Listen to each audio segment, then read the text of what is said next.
Full of Corvallis residents are still shaken up after a high-speed crash on Northwest Walnut Boulevard Tuesday night that created pure chaos. Dylan Milota of Corvallis was driving more than 100 miles per hour in his Tesla when he lost control and crashed.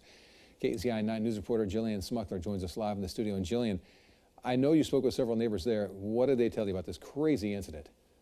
Well, Matt, it's been almost 48 hours since that crash happened, and I can tell you that many people are still shaken up tonight. I spoke with several neighbors who experienced the aftermath of this chaotic scene, and they all seem to be on the same page. While the crash was traumatizing for many of them, it could have been a lot worse.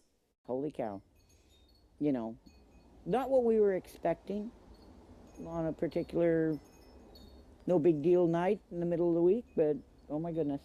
Jeanette Bizerto and her husband were watching National Geographic on Tuesday night when the high-speed crash happened. All of a sudden, in through the window came a flaming object. Their first thought was that someone threw a Molotov cocktail directly into their window.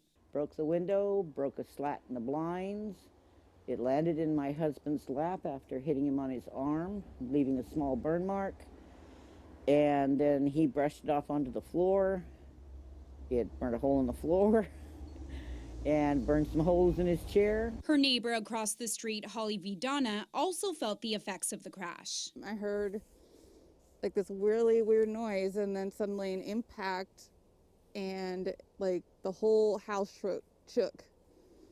And I immediately got up, took her, and ran into my son's bedroom to look out the window to see if I could see anything. And instead of seeing anything, I saw fire on his bed. But like the Bizertos, she was able to put the fire out quickly and no one was seriously injured. Both families say it could have been a lot worse. So did residents nearby. I've got to say I was very, very lucky that no one was walking on this road at that time.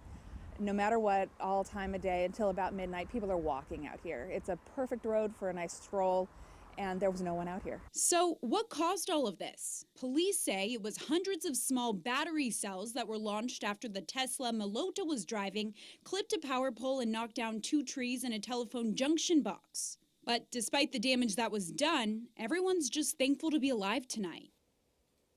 And as for Milota, he only suffered minor injuries from that crash, which many people say is a miracle in itself. He was actually able to run away from the scene after all of that happened. Police found him 3 blocks away, and he's in jail tonight facing multiple charges, including DUI and hit and run. Reporting live in the studio, Jillian Smuckler, KEZI 9 News. Just an amazing